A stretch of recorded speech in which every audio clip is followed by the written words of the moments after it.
The studio lights were warm that night. The band was ready. Ed McMahon had just delivered the introduction with his signature boom. And Johnny Carson walked out to applause, as he had done thousands of times before. But something was different. He carried an envelope in his hand. Not tucked under his arm. Not casually placed on the desk. He held it like it weighed more than paper ever should. The audience didn't notice at first.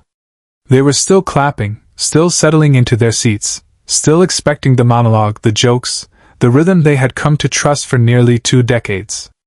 Carson reached his desk. He didn't sit. He placed the envelope down carefully, as if it might shatter. Then he looked at the camera. Not with a playful glint. Not with the timing of a setup.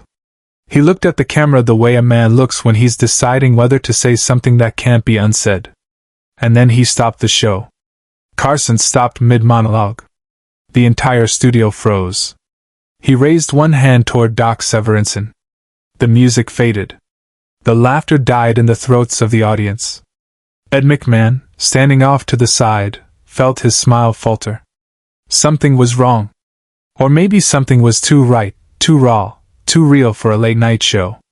Carson picked up the envelope again. His fingers traced the edge. For a moment, it seemed like he might change his mind. Put it back down. Make a joke. Move on. But he didn't. "I received this letter a few days ago," he said quietly. His voice was steady, but stripped of performance. "And I wasn't sure if I should read it on air. But I think it needs to be heard." The audience held its breath. This wasn't part of the script. This wasn't rehearsed. This was Johnny Carson, the man who made America laugh every single night, standing on the edge of something no one had seen before. Subscribe and leave a comment, because the most powerful part of this story is still ahead. 3 weeks earlier, Carson had gotten a call. It came late, past midnight, after the show had wrapped and the studio had emptied. He was in his dressing room, tie loosened, still winding down from the adrenaline of performing live. The phone rang. He almost didn't answer. But he did. It was a nurse. Calling from a hospital 2 states away. She apologized for the hour. She said a patient had asked her to reach out. The patient was dying. And he wanted to speak to Johnny Carson. Carson didn't know the man's name at first. But the nurse explained. He was a writer. Not famous. Not someone Carson had ever met in person. But years ago, when Carson was still new to The Tonight Show, still figuring out how to fill the hours, still uncertain if he could carry the weight of the institution he'd inherited, this man had written him a letter. It was a simple letter. A few paragraphs. Handwritten online paper. It told Carson that his show had become a ritual. That every night, after a long day, after the world felt too heavy, this man and his wife would turn on the TV and watch Johnny. They would laugh. They would forget. They would feel like the world was still okay. The letter said, "You don't know me, but you've been in my home every night for years. And I just wanted you to know that you matter."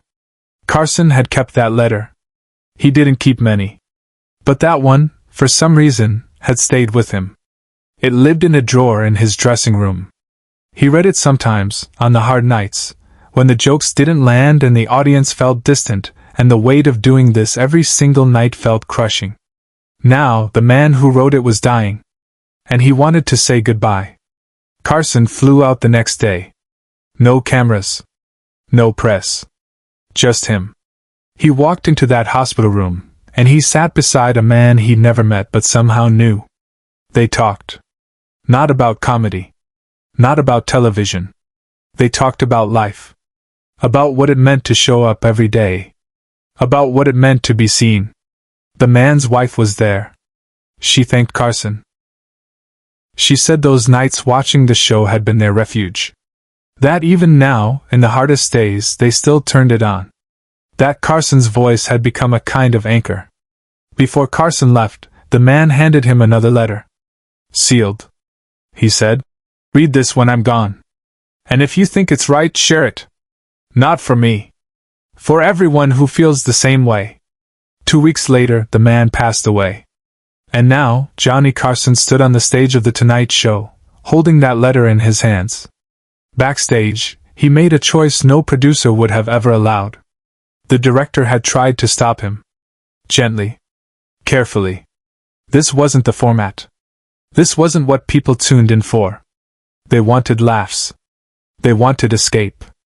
They didn't want to watch Johnny Carson grieve a stranger on live television. But Carson didn't ask for permission. He simply walked out. And now, under the lights, in front of millions, he unfolded the letter. His hands shook slightly. Just enough to notice. He cleared his throat. And he began to read. Dear Johnny, the letter started. By the time you read this, I'll be gone. And I know that sounds heavy. But I don't want this to be sad. I want it to be a thank you. Carson's voice wavered. He paused. The camera didn't cut away. It stayed on him. Close. Unflinching. Real. You've been in my living room for 15 years. He continued reading. Every night. Through good days and terrible ones. Through celebrations and losses. Through moments I didn't think I could survive. And somehow you were always there. Not because you knew me. But because you showed up. The audience was silent. Not the polite silence of waiting for a punchline. The profound silence of witnessing something sacred. I'm writing this because I want you to know that what you do matters. Not just the jokes. Not just the interviews.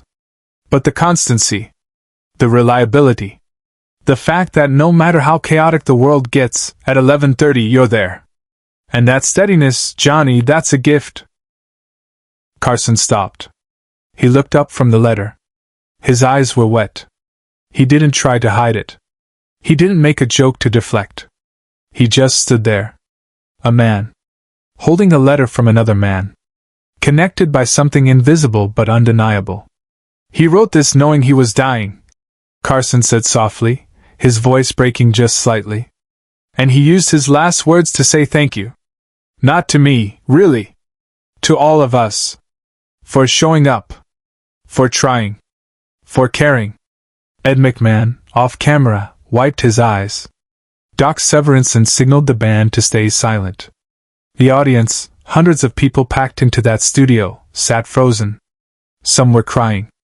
Others just stared, unable to process what they were witnessing. But this was the moment no one in the studio, nor anyone at home, ever saw coming. Carson folded the letter carefully. He placed it back in the envelope. And then he did something he had never done before. He walked away from the desk. He moved toward the audience. Not with the energy of a performer. With the quiet gravity of a man carrying something too important to hold alone. He stopped at the front row. An older woman sat there, clutching her husband's hand. Carson knelt down. He handed her the envelope. This isn't just for me, he said quietly, though the microphone caught every word. This is for all of us. For everyone who's ever needed something to hold on to. I want you to have it. Keep it. Remember it. Remember him. The woman took the envelope with trembling hands. She didn't say anything. She didn't need to. Her tears said everything. Carson stood. He walked back to the desk. He sat down. And for a long moment, he just looked at the camera. Not performing. Not filling time. Just being. I don't know what else to say tonight, he admitted. Except that I'm grateful. Grateful to have known him, even briefly. Grateful for this job. Grateful for all of you. He paused. The weight of the moment hung in the air like something tangible. We'll be right back, he said softly. And the show cut to commercial. But America didn't move. Millions of people sat in their living rooms stunned. They had just watched Johnny Carson, the king of late night, the man who made them laugh every single evening, reveal something profoundly human. They had watched him grieve. They had watched him honor a stranger. They had watched him remind them that connection, even across distances, even through a television screen, was real. Share and subscribe. Make sure this story is never forgotten. The next morning, NBC was flooded with calls. Letters poured in. Thousands of them. People writing to say they understood. That they felt the same way. That Carson's show had been their refuge too. That they had lost people. That they were scared. That they needed to hear that they weren't alone. Carson didn't read the letters on air again. But he kept them. Every single one. They filled boxes in his dressing room. And on the hard nights, when the pressure felt unbearable, when the jokes weren't landing, when he questioned why he kept doing this, he would open one of those boxes. And he would remember. He would remember the man who died. The man who used his last words to say thank you. The man who reminded him that showing up, night after night, mattered more than he could ever know. In the days that followed, something remarkable happened. Television critics who had spent years analyzing Carson's timing, his delivery, his comedy, found themselves at a loss for words. This wasn't something that could be graded on technical merit. This was something else entirely. One writer from the New York Times described it as the moment television remembered it was made for humans by humans. Another said Carson had done something no other host had ever dared. He had made vulnerability a strength. But the real impact wasn't measured in reviews. It was measured in the letters. In the phone calls. In the way people started talking to each other differently. Strangers in grocery stores would mention it. "Did you see Johnny last night?" And they would share their own stories. About the people they'd lost. About the things they wished they'd said. About the connections they'd taken for granted. Carson rarely spoke about that night publicly. He didn't need to. The moment had spoken for itself. But those close to him said it changed something in him. Made him more present. More intentional. More aware of the weight his presence carried. Ed McMahon later recalled, "I'd been standing next to Johnny for nearly 20 years at that point. I thought I'd seen every side of him. But that night, I saw something I'd never seen before. I saw a man who understood that his real job wasn't to make people laugh. It was to make them feel less alone." Doc Severinsen, who had played thousands of shows with Carson, said the band almost played during that moment. Almost filled the silence with music, the way they always did. But something stopped them. "We all felt it," he said. "That this was bigger than the show. That we were witnessing something that needed space. So we gave it space." Years later, after Carson retired, after The Tonight Show moved on without him, after the studio lights dimmed for the last time, someone asked him about that night. About the letter. About why he chose to share it. Carson thought for a moment. Then he said, "Because I needed people to know that this wasn't just entertainment. It was connection.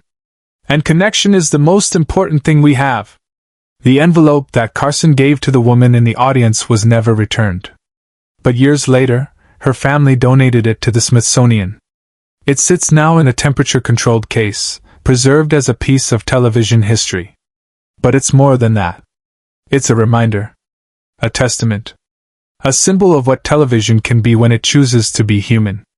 The woman who received it, Margaret Thompson, kept it on her bedside table for the rest of her life. She would tell visitors the story. How Johnny Carson had knelt beside her. How his eyes had met hers. How in that moment she felt connected not just to him, but to everyone in that studio, everyone watching at home. "He gave us permission to feel," she would say. "In a world that tells us to keep moving, to stay strong, to never show weakness, Johnny Carson showed us it was okay to stop. To grieve. To acknowledge what matters." The letter inside is faded now. The ink has softened with time. But the words remain. And every so often, someone visits that exhibit. They stand in front of the glass. They read the words. And they remember. They remember Johnny Carson. Not as the host. Not as the icon. But as the man who stopped the show. Who held a letter from a dying stranger. Who cried on national television. Who reminded an entire country that even in the loneliest moments, we are never truly alone. Because that night, Johnny Carson didn't just read a letter. He opened a door. He showed millions of people that vulnerability isn't weakness. That grief can be shared. That connection, even between strangers, even through a screen, is real and powerful and necessary. And America wept. Not because they were sad, but because they felt seen.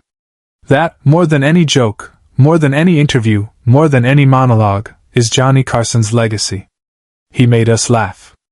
But more importantly, he made us feel. He showed up.